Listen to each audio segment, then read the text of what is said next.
Welcome back to the second half of the Futures Show on the TD Ameritrade Network. Ladies and gentlemen, we're less than 60 minutes away from the cash open for stocks on Wall Street. Let's take a look at the U.S. indices. We mentioned at the top of the show how, well, they were suggesting that we would see a positive open here, slightly higher as we get set to start the day here, ladies and gentlemen. You can see the ES, the NASDAQ, the Dow, the Russell are adding to some of that bid activity we took a look at yesterday that we saw into the end of the day. And, well, ladies and gentlemen, I do want to point out, if you take a look, you'll see again being led right now by, well, the large caps. The Dow's up 0.75%. Ladies and gentlemen, let's bring in our next guest. Let's bring in Alan Nuckman. He's the Chief Market Strategist at Agora Financial. He's joining us this morning to help us take a look at some of the commodities. Alan, my first question, I guess, is there anything to be made from some of the fluctuations we're seeing in inventories over the last few weeks? Seems like mostly draws, but nothing really consistent at this point.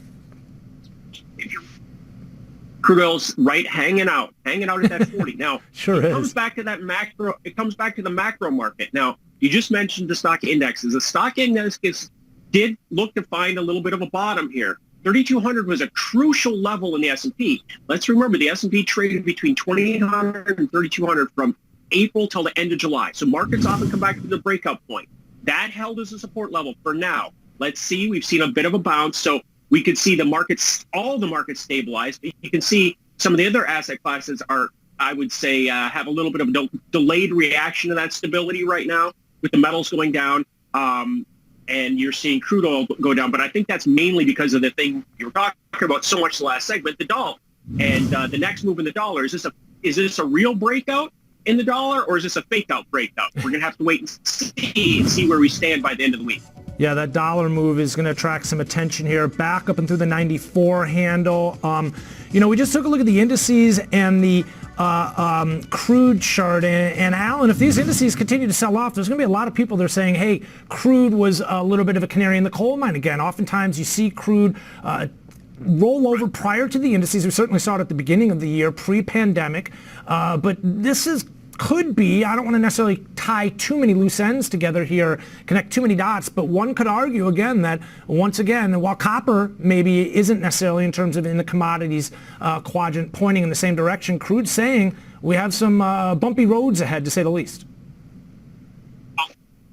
Of $3 for the month of September. So that's been a positive. Right. And if you look at crude oil, I look at it glass half full in the fact that it's held this 40 level, even though the stock market had a pretty precipitous unwind. Again, we're 10% off in the NASDAQ off the highs, and even at those lows that we saw in the S&P, we were only 10% off the top. So now again, 10% is not that much. I know you won't go to the store and buy anything just because it's 10% off. So let's put in perspective how far this market come, and it's still 50% off the lows in the S&P. All right, let's get back to crude oil. The positives hanging around this 40 level when there's not much there when it comes to gasoline demand. Obviously, people aren't driving.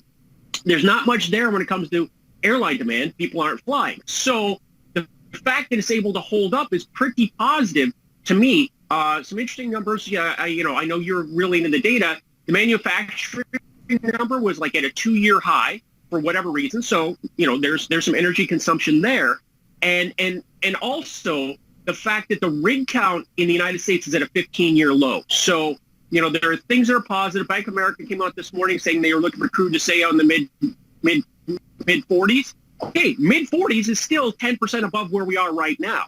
So I think from a risk reward standpoint, there's still some opportunity in the crude to, for whatever reason, make a price pop, as can happen in the energy market at any time. Okay, you mentioned some of the strength we're seeing in the dollar. Here we're looking at the energy quadrant. They're in the black here. But if you take a look at gold, a little bit of a different story. It's being more negatively impacted by this move up in the dollar. But, Alan, I've been pointing to gold kind of losing some of its luster, that momentum we had been seeing to the upside after we, lost the expectation that lawmakers were going to pass another bill prior to their vacation. I think it was back in August when they left without a deal. Gold kind of lost some of that upside momentum, certainly the wind out of its sails. And now with the dollar starting to rally, if this continues, if the dollar stabilizes here, we could see more weakness, do you think, in terms of precious metals, specifically gold? It just had such a strong run. But if you look big picture, technically, it's broken to the downside of a wedge. And really, we've been trading in a sideways pattern here from 1850 to 2050 for the last couple of months. So we're coming back to that support point. So we're at some key points in a lot of markets. The dollar index, right here fluctuating at this 94. You had the euro currency hit its head against that 120 and couldn't get through it. And you're seeing gold right now below 1900, which is an important $100 barrier to keep an eye on. So there's a lot of measures to see how the markets test and reject, or test and follow through. And we'll have to sort it out. But I like to look at things more on a weekly basis, so that you can smooth out some of this volatility. The fact is crude oil stays above 40 on a weekly basis. Gold stays above 1900. The S&P stays above 3200. The dollar stays below 9400. Then things are still in place to continue these moves. But we've come back to kind of shake the tree a little bit. But I do like the way the stock market had bounced off that 3,200, and I look at that as very much a positive. Again, the choice, what are the choices when it comes to yield right now? So I think we'll see the assets move in tandem as they have been. Sometimes the correlation is higher, sometimes it's lower. But we have seen over the last years gold, stocks, and crude all move up in the same direction together. Yeah, interesting. Now we're seeing stocks come off over the last couple of weeks. Gold's been coming off as well. And it's Alan, only been 3 weeks. I understand. No, I'm not making a bigger deal out of it than it is. I understand. And we're going to talk about that in just a minute, how it's more consolidation than anything real concerning. I think if it was more concerning, we'd be seeing gold rallying, not selling off. We'd be seeing the treasuries rallying right now. They've been kind of limited as well. And for that matter, I mean, the one thing, Alan, correct me if I'm wrong, that kind of caught my eye that I thought was a sign that something was shifting sentiment was the fact that the yen was really strong, but we never really saw much follow through there as of yet in terms of some of the strength there. The VIX is back down to 26 again. Yeah. So we had a little tiny flare up, but again, I still think the path of least resistance is the same path that we've been on with these larger overall trends. I'm not ready to call the change in trend, and right.